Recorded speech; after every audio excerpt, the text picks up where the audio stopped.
सबैभन्दा पहिला अब म के भन्न चाहन्छु, विद्यार्थी यदि छौ तिमीहरू त आलस हुनु परेन।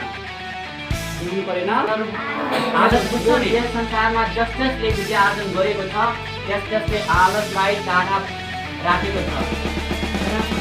आलस्य गर्नेले कहिले पनि विद्या पाउन सक्दैन। विद्या तब मात्रै आदित्य छ जब हामी मेहनत गर्छौँ। मेहनत उसले गर्न सक्छ जसले अभ्यास गर्छ। अभ्यास भन्दा अभ्यासको गर्दैन कहिले पनि कुनै इन्स्टिट्युटमा गए पनि कुनै विद्यालयमा गए पनि प्रोफेसनल होस् या लो लेभलको होस्, गाउँमा होस् या सहरमा होस्, केही फरक पर्दैन त्यसलाई।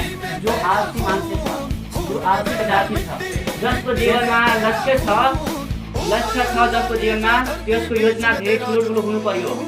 तिमीहरूलाई हामी कुनै विद्यालयमा पढिरहेछौ र खालि जाने आउने त्यो विद्या आर्जन गरेर के फाइदा, त्यस्तो पढाइ पढेर के फाइदा।